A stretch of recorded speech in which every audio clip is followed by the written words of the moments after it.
Too cold, you gon' fuck around drown. Hop this way. Too hard, don't stand too cold, you gon' fuck around drown. Hop this way. Going on shows, I've been on the road. I don't care where I go, as long as I get paid. Going on shows, I've been on the road. I don't care where I go, as long as I get paid. Man, Mike. I'm gonna come hug you right now. I'm coming to hug you. Big hug. Get out and love each other. They be having these big mansion parties, and the mansion party, the whole mansion is a party, and then it's a separate party in the little rooms. And look, in the wrong room. And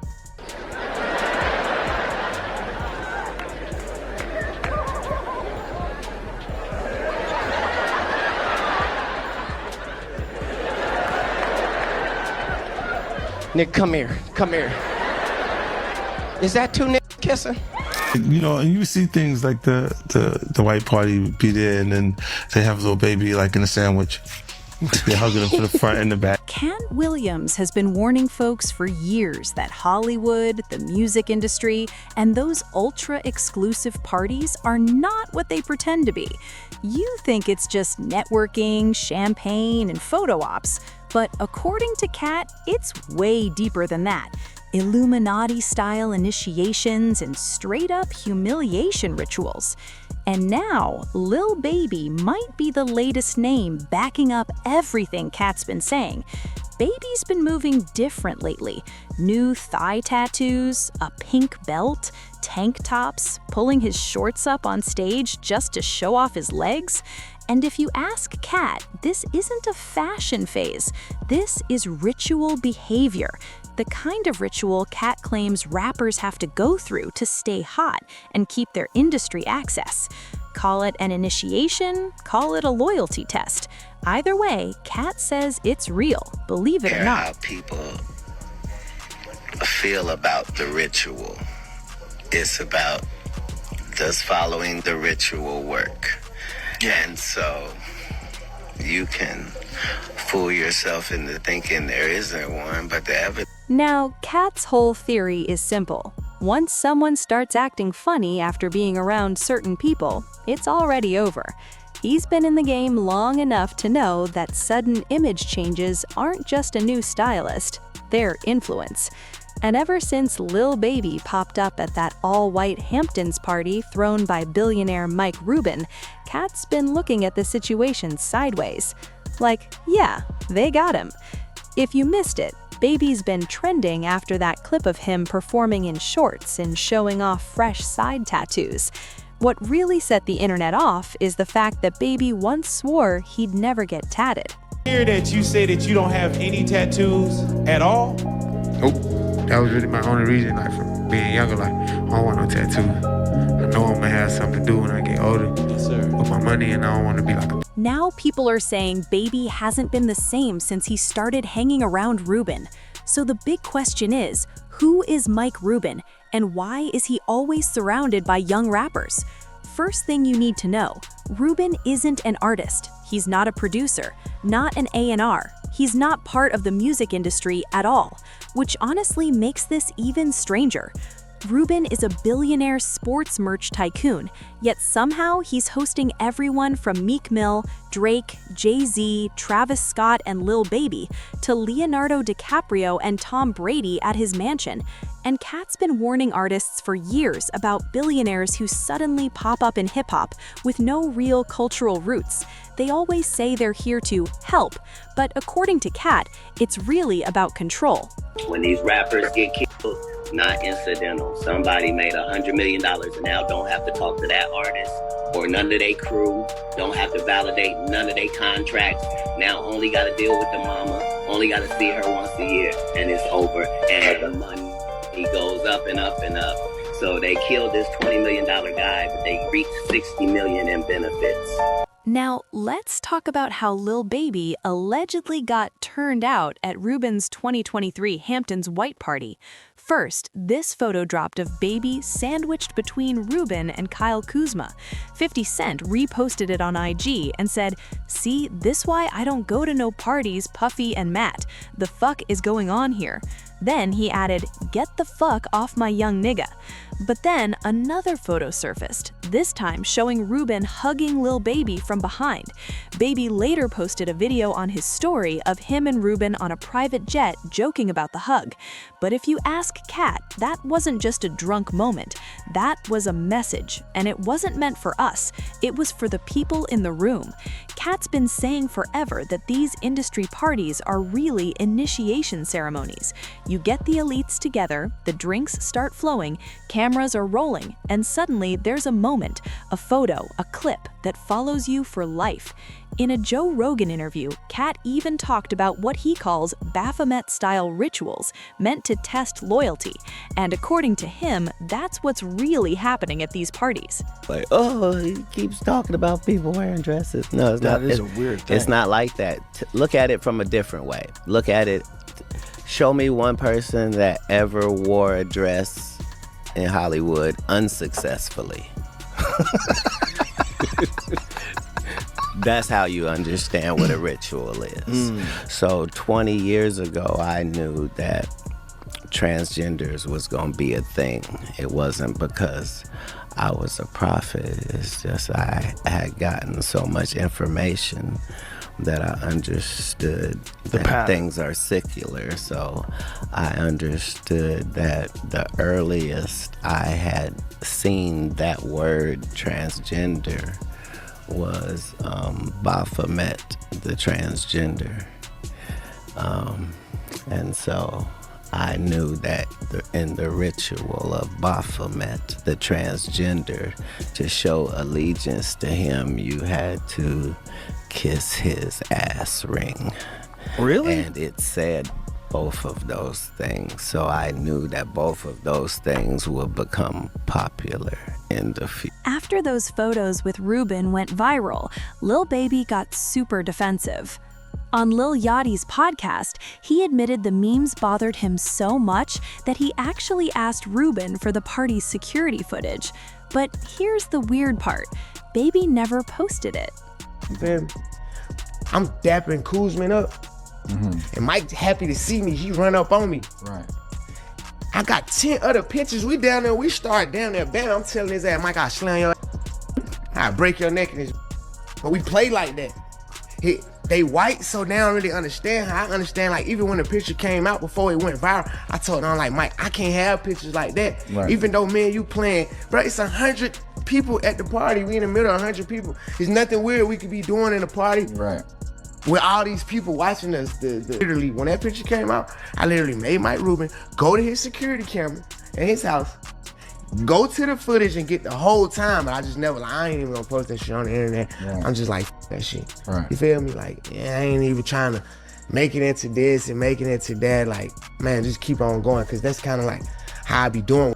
Some like all that type shit, like, that really bothers me. As for his relationship with Ruben, Baby called him a super great influence, but he didn't explain exactly what's so great about him. I think a lot of people don't know you and Michael Rubin's relationship. Like, people know y'all have a relationship. Yeah, they won't never know that. You know what I'm saying? Like, people would think, I like, mean, you care to talk about it for a second. like y'all Baby, are very close. Like, Baby, you run with Mike, because whether they'll think like, oh, Baby, Mike Rubin a billionaire, and like, babe, I don't give a what nobody got. You know what I'm saying? Whether he had a billionaire, whether he was a millionaire, whether I had more than him. But he has been a great influence. A super great influence, and that's the part that people wouldn't see, and that's the part, like, that's the part people want to see, and that's the part, like, I probably wouldn't even be able to bring people up on that speed. And what I mean by that is, like, just like you, for instance, like me. As for Ruben, when he was asked about the photos from the white party, he brushed it off as ridiculous and claimed it was just a normal party where people drank a little too much.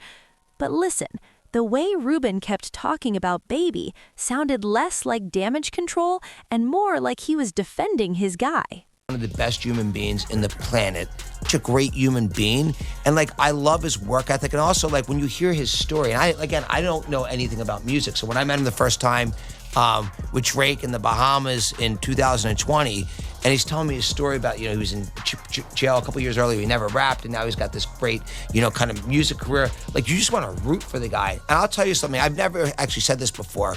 The stuff of the drunk. It was the most ridiculous thing in the world, right? We're at a party, everyone's drunk. You know, it's a 13-hour party. People drink a lot of alcohol. You know, someone captures a picture of me jumping on his back for 1 second and says, "Oh, there's something suspect about it." It's drunken guys. By the way, before cameras, we've all done it. Like, let's keep it real. By the way, you love WWE. You've done it more than anybody.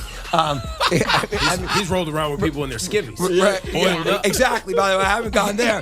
But you know, the thing that actually killed me about that is it actually hurt his career.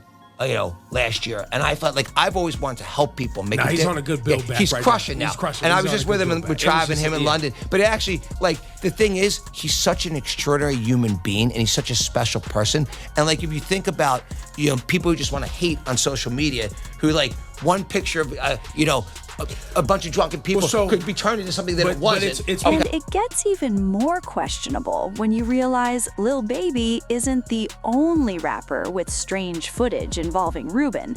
Remember that clip of Meek Mill hopping like a bunny on a tennis court? Yeah, Ruben made sure that was filmed and posted. Out loud. Out loud. Keep going. One, two, keep going. Keep going. Don't cheat on your bunny hops. They suck. Your bunny hops suck. Now, there's just something unsettling about Ruben's entire vibe. So how did this guy manage to plug himself into both the music industry and Hollywood? It can't just be money. There are billionaires richer than him who don't move like this. Remember how Ruben stepped into Diddy's role? Well, the streets are saying he didn't just inherit the white parties, he allegedly inherited the blackmail operation too.